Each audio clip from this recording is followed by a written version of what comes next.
السلام عليكم، يا رب تكونوا بخير. إن شاء الله النهارده هنعمل مع بعض أشطوطة المانجا بطريقة سهلة وبسيطة جدًا، بكيكة اقتصادية وهشة وطرية جدًا، وكمان هنعمل كريمة مانجا رهيبة يا جماعة، شوية تريكات كده هتوديها في حتة تانية خالص. وبما إننا في الصيف وكمان في موسم المانجا ما ينفعش تعدي الصيف من غير ما تعملي الأشطوطة دي، بجد طريقتها رهيبة. يلا بينا نشوف الطريقة، بس قبل ما نبدأ ما تنسوش تعملوا لايك لو عجبكم الفيديو، وما تنسوش كمان تصلوا على النبي صلى الله عليه وسلم. يلا بينا نسمي الله ونبدأ الفيديو على طول. اول حاجه معايا بيضتين بدرجه حراره المطبخ، فلو البيض اللي عندك حجمه صغير استخدمي 3، لكن هنا كان البيض معايا حجمه كبير فاستخدمت 2. هبدا اول حاجه افكك البيض من بعضه كده، وطبعا ما ننساش الفانيليا اهم حاجه عشان تقضي معانا على زفاره البيض خالص. بعد كده هبدا انزل عليهم بكوبايه من السكر بالتدريج زي ما انتم شايفين كده. هفضل اضرب السكر مع البيض لحد ما حجم البيض معايا يتضاعف وكمان لونه يفتح معايا. وممكن لو مش حابة الكيكة تكون مسكرة تقللي كمية السكر لحد كوباية إلا ربع أو نص كوباية زي ما انتِ حابة. زي ما انتم شايفين هنا معايا كده أنا البيض معايا فتح وخلاص وتضاعف حجمه ولونه بقى فاتح. عايزة أقول لِك كمان إن الخطوة دي تقدري تعمليها في الخلاط أو حتى بالمضرب اليدوي، بس هياخد منِّك وقت ومجهود شوية. يعني في الكيكة دي مش شرط خالص إنِّك تستخدمي المضرب الكهربائي، المتوفر عندِك استخدميه ما فيش أي مشكلة. وبعد ما اتأكدت إن السكر داب كويس جدًا ولون البيض افتح معايا، هابدأ أزود عليهم نص كوباية من الزيت وهاضرب لحد ما الزيت يختلط مع بقية المكونات. وبعد ما اتأكدت إن الزيت اختلط كويس جدًا، هابدأ أزوّد عليهم كوباية من اللبن الدافي. خطوة اللبن الدافي هتدّيكِ كيكة هشة أكتر. بعد كده هاضرب ضربتين كده لحد ما اللبن يختلط مع بقية المكونات، وكده يبقى خليط السوائل معايا جاهز. تعالوا بينا بقى نحضّر المواد الجافة. معايا كوباية ونُص من الدقيق أنا نخلتهم مرّة قبل كده، هازوّد عليهم باكو كامل من البيكنج باودر زي ما أنتم شايفين معايا كده، وطبعًا ما ننساش رشة الملح بتفرق معانا جدًا في طعم الكيك. بعد كده هاقلّب المواد الجافة كلّها كويس جدًا مع بعض. وبعد كده هابدأ أضيف المواد الجافة على المواد السائلة زي ما أنتم شايفين كده. هابدأ أستخدم هنا المضرب اليدوي زي ما أنتم شايفين كده، وهابدأ أنخل المواد الجافة مرة كمان وأنا باضيفهم على المواد السائلة. كل ما تنخلي الدقيق أكتر من مرة هيفرق معاكِ جدًا في هشاشة الكيك. هابدأ زي ما أنتم شايفين كده أزود المواد الجافة على دفعات، وهابدأ أقلب بالراحة في اتجاه واحد بالمضرب اليدوي زي ما أنتم شايفين، وهاكرر نفس الخطوة لحد ما أخلص خليط المواد الجافة معايا. أول ما تختفي المواد الجافة مع المواد السائلة هاوقّف تقليب على طول لحد ما أوصل للقوام اللي أنتم شايفينه معايا ده. قوام لا خفيف أوي ولا تقيل أوي، يعني أخف من قوام الكيك العادي، حاجة بسيطة جدًا زي ما أنتم شايفين كده، هو ده القوام المضبوط. وهابدأ أتأكد بالمعلقة السيليكون إن ما فيش أي دقيق موجود في الجوانب وكله اختلط مع بعض كويس جدًا. لو القوام كان تقيل معاكِ هتبدئي تخففيه بمعلقة أو 2 من اللبن لحد ما توصلي للقوام ده. كده هابدأ أصُب خليط الكيك في صينية أكون مبطناها بزيت ودقيق كويس جدًا، ودي الصينية الأوسط في طقم الصواني المستطيل. وبعد كده هاجيب عصاية من عصاية الشوش طاووق وهابدأ أعمل خطوط رايح جاي عشان أطلّع أي فقاعات هوا زيادة موجودة في الكيك، وهافضيها خبطتين كده. بعد كده هندخّلها الفرن نكون مسخّنينه من قبلها بحوالي 10 دقايق على درجة حرارة 170 على الرف الأوسط، بتاخد حوالي من 20 ل25 دقيقة وبتكون جاهزة معانا. بنختبرها بعصاية من النُص، لو العصاية طلعت نضيفة بتكون خلاص كده استوت معانا. بعد كده هاركنها على جنب لحد ما تبرد خالص. بعد كده هابدأ أحضّر خليط التشريب اللي هابدأ أسقي بيه الكيك، وهو عبارة عن كوباية من اللبن الساقع، عليهم نُص كوباية من عصير المانجا المُركّز، بما إنها كيكة مانجا في مانجا فهتبقى لازم ندّيها طعم المانجا شوية. وطبعًا ده يرجع ليكِ لو مش حابة تضيفي عصير المانجا، وكمان لو حابة تزوّدي كمية اللبن عن كده ده يرجع ليكِ في الآخر. وطبعًا أنا ما زوّدتش سُكّر هنا عشان خاطر الكيكة معايا كانت مسكّرة أساسًا.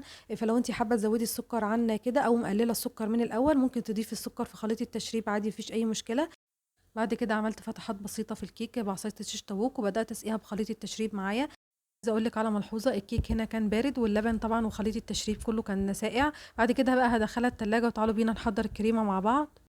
أول خطوة معانا في تحضير الكريمة ودي هتدّيها طعم مميز جدًا وهتنقلها في حتة تانية خالص، وهو هنحضّر مع بعض خليط حليب مكثّف بأبسط طريقة، عبارة عن كوباية إلا ربع من اللبن وتِلت كوباية من السكر بس كده. هم مكونين بس اللي هنحضّر بيهم الحليب المكثّف. بعد كده هابدأ أقلب السكر واللبن مع بعض كويس جدًا، وهارفعهم على نار متوسطة مع التقليب المستمر، لحد ما اللبن يبدأ يغلي معايا كده ويفور زي ما أنتم شايفين معايا كده. هابدأ في اللحظة دي أهدّي النار عليه خالص لحد ما يبدأ معايا يتكثّف، وكل شوية كده من فترة للتانية هاقلبه تقليبتين. هتعرفي بقى إزاي إنِّك وصلتِ للقوام المضبوط، هتلاقي كمية اللبن قلّت حوالي تقريبًا للنُص، وكمان لون اللبن بقى لونه أصفر، وكمان القوام بتاعه تقل عن الأول. وبكده يكون الحليب المكثف جاهز معانا. هاطفي النار عليه، طبعًا وهو سخن بيكون لسه قوامه سائل شوية، لكن لمّا بيبرد قوامه بيتقل طبعًا. هافضّيه في طبق خارجي واسيبه في التلاجة لحد ما يتقل. الخطوة معانا التانية، هاجيب نُص كوباية من الكريم شانتيه الخام، هابدأ أضربه بمَيّة متلجة، لازم يا جماعة زي ما قُلنا قبل كده إن المَيّة تكون فيها تلج، هابدأ أضيف المَيّة بالتدريج لحد ما أوصل لقوام متماسك، وطبعًا ممكن تاخد معاكِ على حسب نوع الكريم شانتيه ممكن تاخد كوباية إلا ربع أو أقل أو أزيد على حسب نوع الكريم شانتيه معاكِ، هابدأ أزوّد المَيّة بالتدريج لحد ما أوصل لقوام متماسك. وبعد ما وصلت لقوام الكريمة المتماسك زي ما أنتم شايفين معايا كده، هاجيب مانجاية متوسطة وأقطعها لقطع صغيرة، وأبدأ أهرسها سواء بشوكة أو هراسة لحد ما تنعم معايا زي ما أنتم شايفين كده، وهابدأ أضيفها على طول معايا على الكريمة زي ما أنتم شايفين كده، وهي مع الضرب بالمضرب الكهربائي هتبدأ تنعم أكتر. وهاضيف كمان الحليب المكثف اللي إحنا عملناه، شايفين قد إيه قوامه تقل معايا بعد ما برد، هو ده القوام المضبوط للحليب المكثف. بعد كده هابدأ أضيفهم الاتنين وهابدأ أضربهم بالمضرب الكهربائي لحد ما يختلطوا مع بعض كويس جدًا، وكمان الكمانجة تنعم معايا أكتر وتبدأ تندمج أكتر مع الكريمة. دي أحلى وألذ كريمة هتعملوها بطعم المانجا، تحسوا كده إنكم بتاكلوا آيس كريم مانجا، بجد طعمها خرافي وكمان طعمها غني جدًا. وأنا هنا ما ضفتش أي سكر معايا، أنا خلاص معتمدة على الحليب المكثف، وكمان المانجا اللي كانت معايا كانت مسكرة، فبالنسبة لي كان سكرها مضبوط، لكن لو أنتم حابين تزودوا سكر أكتر من كده ده يرجع ليكم. بعد كده هابدأ أفرد الكريمة على طول على الكيك معايا. وعايزة أقول لِك كمان إن نفس الطريقة دي هي طريقة آيس كريم المانجا، بجد لو حابة كمان يبقى معاكِ شوية من الكريمة تقدري تضيفيهم في علبة وتدخّليهم الفريزر، هيبقى معاكِ أحلى آيس كريم مانجا. بعد ما فردت كويس جدًا الكريمة معايا وبعد كده سويتها كويس جدًا زي ما أنتم شايفين، هابدأ أضيف بقى مكعبات من المانجا، وده طبعًا الكمية ترجع ليكِ زي ما أنتِ عاوزة. أنا قطّعت مكعبات مانجا، وطبعًا المانجا يُفضّل تكون مسكّرة مش تكون مززة عشان هتفرق جدًا معاكِ في الطعم في الآخر. وعايزة أقول لِك على ملحوظة مهمة جدًا أنا ما قُلتهاش في الحليب المكثّف، يُفضّل إنِّك أمّا تيجي تعملي الحليب المكثّف يكون الحليب خالي الدسم أو يكون حليب مُعلّب، ما ينفعش يكون حليب كامل الدسم لإنه هيقطّع معاكِ. وكمان المانجا هنا لو أنتِ هتاكليها في نفس اليوم خلاص ما فيش أي مشكلة، هتسيبيها من غير ما تحطّي عليها جيلي تلميع أو حتى جيلي مانجا، لكن لو هتبات معاكِ لتاني يوم أو أكتر من يوم يُفضّل إنِّك تغلّفيها بجيلي التلميع أو حتى جيلي مانجا بارد، تبدئي تدوّبيه وتحطّيه على المانجا عشان يحفظ معاكِ قطع المانجا الفريش.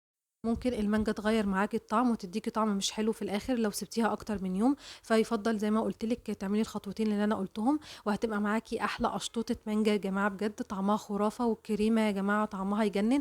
طبعًا أنا دخّلتها التلاجة بس ما صبرتش عليها كتير بصراحة، دخّلتها نُص ساعة كده وطلّعتها على طول، بس يُفضّل إنِّك تسيبيها أكتر من ساعتين كمان، كل ما تسيبيها في التلاجة كل ما هتدّيكِ طعم أحلى.